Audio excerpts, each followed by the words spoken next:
जिल्हा परिषद शाळांची मोठ्या प्रमाणात दुरावस्था झाली आहे। अनेक वेळा मागणी करून देखील प्रशासनाकडून किंवा राज्य सरकारकडून या शाळांच्या दुरुस्तीसाठी निधी देण्यात येत नाही आहे। या शाळांची दुरुस्ती अद्यापही झालेली नाही आहे। दरवर्षी पावसाळ्यामध्ये मोठ्या प्रमाणात या शाळांची पडझड होते, त्यामुळे विद्यार्थ्यांना जीव धोक्यात घालून शिक्षण घ्यावं लागतं आणि याच शाळांच्या दुरुस्तीच्या मागणीसाठी आपण पाहू शकतो बीडच्या जिल्हा परिषद कार्यालयासमोर आम आदमी पक्षाच्या वतीनं झोपा काढून आंदोलन करण्यात येतं। गेल्या अनेक महिन्यापासून आम आदमी पार्टीच्या वतीनं बीड जिल्ह्यात ज्या जिल्हा परिषदेच्या शाळा आहेत त्या शाळांच्या दुरुस्तीची मागणी करण्यात आली होती, मात्र अद्यापही प्रशासनाने सरकारने याकडे दुर्लक्ष केलेलं आहे।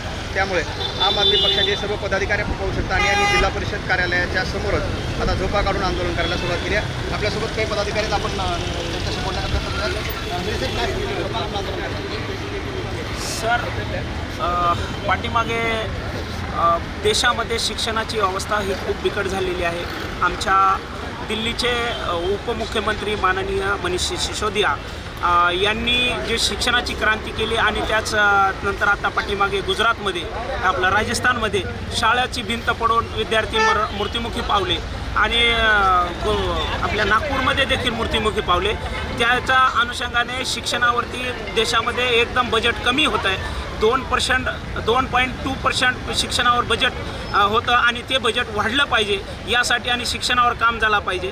ज्या ठिकाणी आम आदमी पार्टीचं सरकार आहे त्या ठिकाणी तर शिक्षणावरती काम झालं, शिक्षणाची क्रांती झाली, पण आम आदमी सरकारची सरकारची वाट बघायची का? तर त्याच्या अगोदर आम आदमी पार्टीनं देशामध्ये शिक्षणावरती आवाज उठवण्यात शाळांची परिस्थिती काय? जिल्ह्यातील शाळांची परिस्थिती अशी बिकट आहे की जिल्ह्यातील शाळा ह्या झाडाखाली, वडाच्या झाडाखाली भरतात, लिंबाच्या झाडाखाली भरतायत, बिल्डिंग पडल्या, पाणी टपकतंय, त्याच्यामध्ये शिक्षक आपलं कर्तव्य निभावत आहेत, पण विद्यार्थी आणि शिक्षक जीव मुठीत घेऊन शिकवत आहेत। ती कधी पडेल आणि अपघात होईल हे सांगता येत नाही। ही परिस्थिती एवढी बिकट आहे, सरकार याच्यावरती बिलकुल उदासीन आहे। कामगार मोलमजुरांची लेकरं तिथं शिकत आहेत। अगर जर ह्या शाळा दुरुस्त नाही झाल्या जिल्हा परिषदेचा तर येणाऱ्या काळामध्ये विद्यार्थी शिक्षणापासून वंचित राहतील, ही आम आदमी पार्टीला भीती आहे। तर आपण पाहिलं की विद्यार्थी शिक्षणापासून वंचित राहू नयेत म्हणून या शाळांची दुरुस्ती झाली पाहिजे अशी मागणी आम आदमी पक्षाची आहे। गेल्या काही दिवसापूर्वी अजित पवार हे बीड जिल्ह्याच्या दौऱ्यावर आले होते, त्यांनी काही बैठका बीडमध्ये घेतल्या। अजित पवार देखील बीडमध्ये होते, यावेळी या संदर्भात काही मागणी तुम्ही केली?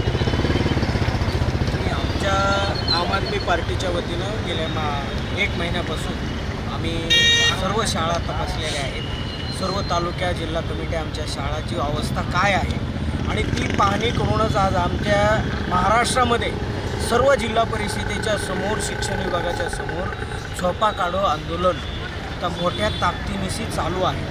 त्यातच आज मी प्रदेश सचिव म्हणून मी आत्ता सध्या बीड इथं सहभागी यांच्या आंदोलनामध्ये झालो आणि बीडची अवस्था ज्यावेळेस आमच्या जिल्हाध्यक्ष येडे साहेबाकडून मी समजावून घेतली त्यावेळेस त्यांनी सांगितलं की बीड जिल्ह्यामध्ये 99% शाळा ह्या शिक्षण घेण्यायोग्य नाही आहे।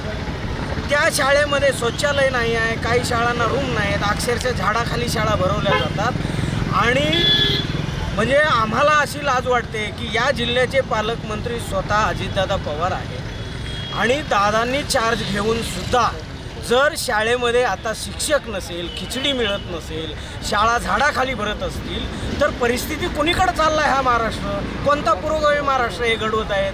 हे फक्त नेत्यांचे खळगे भरण्यासाठी हे सरकार चालवतात।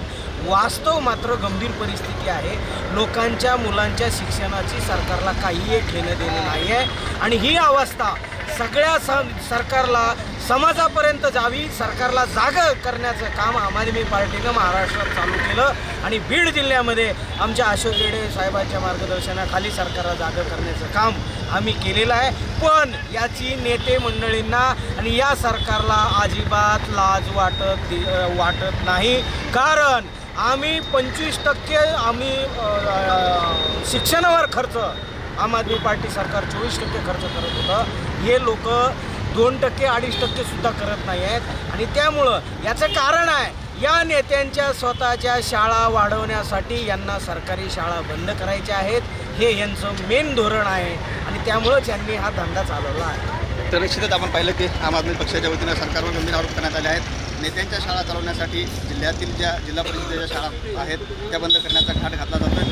दुसरीकडे तात्काळ या शाळांना निधी देऊन शिक्षणावर होणारा खर्च वाढवला पाहिजे आणि जिल्हा परिषदेच्या शाळा या टिकवल्या पाहिजेत अशीच मागणी आम आदमी पक्षाने केली आहे। आम्हाला मुकुंद स्वामी आपला साहेब